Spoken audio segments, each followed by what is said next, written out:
Hello children, today we are going to start new chapter, that is molecular basis of inheritance, chapter 6. Now the discovery of nucleic acid, the credit goes to, it was first isolated by Friedrich Miescher from nuclei of pus cells of owl. जो owl है उसके pus cell से निकाले गए थे nuclei से nucleic acid and it was isolated by Miescher. He renamed them as nuclein. उन्होंने ये एक्सट्रैक्ट किया न्यूक्लिक एसिड को और उन्होंने क्या नाम दिया, nuclein. But later on Altman ने इसको वापस न्यूक्लिन को हटाकर उन्होंने इसे कह दिया न्यूक्लिक एसिड. वाई? बिकॉज उन्होंने देखा कि इसमें जो न्यूक्लिक एसिड एक्सट्रैक्ट किए गए थे, न्यूक्लिन जो एक्सट्रैक्ट किए गए थे, that has some acidic properties also. That's why उन्होंने एसिड लगा दिया, न्यूक्लिक एसिड. न्यूक्लिक एसिड 2 हैं, या तो वो डीएनए हो सकते हैं या तो वो आरएनए हो सकते हैं. DNA means deoxy ribo nucleic acid, RNA is ribo nucleic acid. अब दोनों को मैं साइमल्टेनियसली दोनों के स्ट्रक्चर्स को लेकर बता रही हूँ. डीएनए को बनाने के लिए जो रॉ मटेरियल्स की ज़रूरत पड़ती है वो है न्यूक्लियोटाइड्स, यानी डीऑक्सी राइबो न्यूक्लियोटाइड्स. तो एक डीऑक्सी राइबो न्यूक्लियोटाइड से नहीं बने होते. अगर ढेर सारे इस तरह से डीऑक्सी राइबो न्यूक्लियोटाइड का एक पॉलीमर बना देते हो, एक लंबा चेन बना देते हो, तो ये डीएनए के स्ट्रैंड बन जाते हैं and that is called deoxyribonucleotides which is the raw materials which is utilized for the formation of DNA. तो डीएनए एक्चुअली है क्या? It is a polymer of deoxyribonucleotides. Similarly RNA is also a polymer of ribonucleotides. Now अब ये nucleotides में होते क्या हैं, इसमें देखो डीऑक्सी राइबोस शुगर होगा डीएनए में और आरएनए में होंगे राइबोस शुगर. अब दोनों में डिफरेंस क्या है? Deoxyribose sugar, you can see here, मैंने यहाँ पे राइबोस शुगर बनाए हैं, डीऑक्सी राइबोस शुगर. इसमें फर्स्ट कार्बन है, ये सेकंड कार्बन है. सेकंड कार्बन पर डीऑक्सी राइबोस शुगर में ओ नहीं होता, ठीक है, यहाँ पे एच है. लेकिन आप यहाँ पे राइबोस शुगर में देखो जो सेकंड कार्बन होते हैं उसमें ओ एच लगे हुए हैं. तो यहाँ पर जो डीऑक्सी राइबोस है, डीऑक्सी मीन्स ऑक्सीजन निकल गया, तो एक ऑक्सीजन यहाँ पर नहीं है. Right, this is the main difference between ribose and deoxyribose. तो सेकंड कार्बन पर you have to remember it कि ऑक्सीजन ओ नहीं होते हैं, सिर्फ एच होता है और बाकी सब बिल्कुल सेम होते हैं, यू कैन सी हियर. और ये 5 कार्बन वाले शुगर हैं, that's why we also call it pentose sugar. Now remember nucleotide बनाना है हमें. तो न्यूक्लियोटाइड बनाने के लिए जो ये डीऑक्सी राइबोस शुगर है उसके फर्स्ट कार्बन पर, always remember on the first carbon यहाँ पे नाइट्रोजन बेस अटैच होंगे. और जो 5th कार्बन है जो कि साइकिल से बाहर होते हैं शुगर में, तो इस पर अटैच्ड होंगे phosphate group. Always and always you have to remember this. Now similarly on the first carbon RNA में भी नाइट्रोजन बेस अटैच्ड होंगे और जो 5th कार्बन है, this one is the 5th carbon, उसमें फॉस्फेट ग्रुप अटैच होगा. अब देखो ये मिलकर बन गए वन सिंगल न्यूक्लियोटाइड. इस तरह आप ढेर सारे न्यूक्लियोटाइड का एक लंबा चेन बना दोगे, पॉलीमर बना दोगे, तो वो डीएनए के स्ट्रैंड बन जाएंगे. Right, now sugar plus nitrogen base is called nucleoside. इसको क्या बोलते हैं? Nucleoside. Sugar plus nitrogen base. अगर सिर्फ ये शुगर लेते हो और उसके साथ नाइट्रोजन बेस को जोड़ते हो तो ये न्यूक्लियोसाइड कहलाते हैं. और अगर इसी में अगर आप फॉस्फेट को ऐड कर देते हो तो अब ये कहलाते हैं न्यूक्लियोटाइड. यानी हम कह सकते हैं कि nucleoside plus phosphate is nucleotide. Now here you can see similarly यहाँ भी वैसी है. तो न्यूक्लियोसाइड बनाने के लिए हमें क्या चाहिए? Sugar and nitrogen base. और अगर न्यूक्लियोटाइड बनाना है तो न्यूक्लियोसाइड में आप फॉस्फेट भी जोड़ दो तो न्यूक्लियोटाइड बन जाएंगे. Now what are the nitrogen bases which are present in DNA और आरएनए. तो डीएनए में जो नाइट्रोजन बेसेस हैं वो 4 टाइप्स होते हैं, adenine, thymine, guanine and cytosine. ठीक है. और आरएनए में जो नाइट्रोजन बेसेस होते हैं वो एडेनिन, यूरासिल. याद रखना आप लोग, आरएनए कोई भी हो, एमआरएनए हो, आरआरएनए हो, ठीक है, या टीआरएनए हो, कोई भी आरएनए हो, उसमें थाइमिन नहीं होता।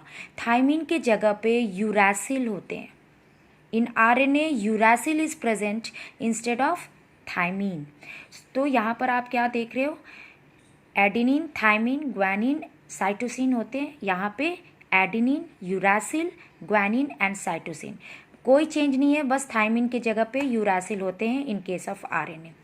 Now you have to remember this complementary pair, A always pairs with T, ठीक है, जो एडेनिन है वो always pairs with thymine, always and always they are complementary to each other with double hydrogen bond.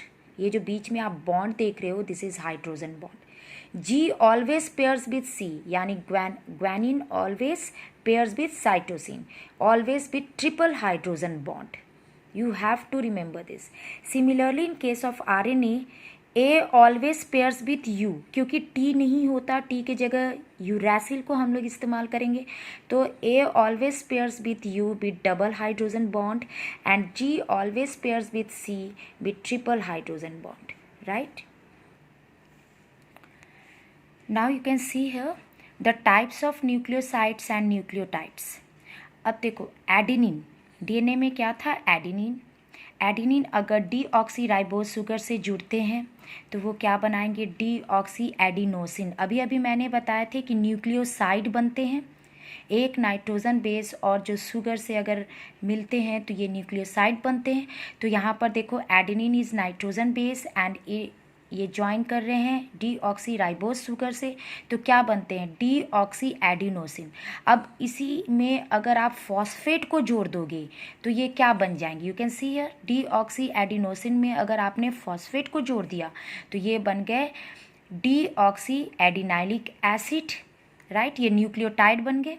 Now here it is, we can also write it in short form deoxyadenylic, you can see here adenalic monophosphate, deoxyadenosine monophosphate.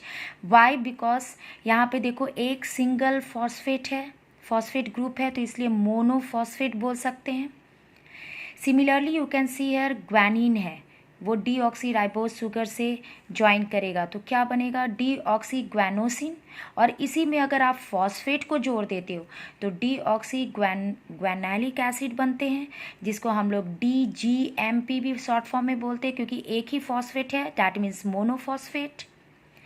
In the same way cytosine अगर deoxyribose sugar से join करते हैं तो we call it डीऑक्सीसिटिडीन, और अगर इसमें phosphate को जोड़ देते हो तो डीऑक्सीसिटिडिलिक एसिड होते हैं, that is DCMP। Now thymine को अगर डीऑक्सीराइबोज शुगर से जोड़ते हैं तो डीऑक्सीथाइमिडीन, और अगर इसी को फॉस्फेट से जोड़ देते हो, डीऑक्सीथाइमिडीन को फॉस्फेट से जोड़ देते हो तो ये क्या बन जाते हैं, DTMP। तो यहाँ पे सब में मोनोफॉस्फेट है। नाउ सबसे बड़ी बात है कि आपको यहाँ पे एक चीज़ का काफ़ी ध्यान रखना है, क्योंकि अभी आगे आप पढ़ने वाले हो। यहाँ पे आप देख रहे हो मोनोफॉस्फेट है, अगर सब में दो दो फॉस्फेट अगर और जोड़ दोगे, 2 फॉस्फेट और लगा दोगे फर्दर, तो ये क्या बन जाएंगे, ट्राईफॉस्फेट, राइट। तो देखो ये अगर 2 फॉस्फेट आप जोड़ते हो सब में, पहले से मोनोफॉस्फेट तो थे ही एक सिंगल फॉस्फेट, तो ये DATP बन जाएंगे, DGTP बन जाएंगे ट्राईफॉस्फेट, DCTP एंड DTTP। अभी आप देखोगे कि ये जो आप बन रहे हैं ये एनर्जी सोर्स भी है, ATP, GTP, all these are, इसमें एनर्जी भी, इससे एनर्जी भी प्रोड्यूस होगा, plus it will act as a nucleotide also for making the DNA, that is raw materials बना जो चाहिए होगा DNA को बनाने के लिए, दैट इज DATP। तो वहाँ पर आपको ये ध्यान रखना होगा, जब DNA बनाएंगे हम लोग, DNA का रेप्लिकेशन करवाएंगे तो किस तरह से ये रॉ मटेरियल्स के फॉर्म में भी इस्तेमाल होंगे, प्लस ऐसे सोर्स ऑफ एनर्जी भी इस्तेमाल होंगे, इसका डुअल फंक्शन होगा। Now DNA was discovered by Miescher, already आप जानते हो। Term DNA was given by Zacharias, Wilkins and Franklin studied DNA molecule with the help of x ray crystallography, ठीक है। और इसी को फर्दर इन्होंने स्टडी तो किया पर अच्छे से ये मॉडल को बता नहीं पाए, लेकिन इसका फर्दर इसी का हेल्प लेकर जो एक्सरे से उन्होंने जो देखा था विल्किंस एंड फ्रैंकलिन, उसी का हेल्प लेकर इन्होंने वाटसन एंड क्रिक ने प्रपोज्ड किया double helix model of DNA in 1953, right. Thank you children.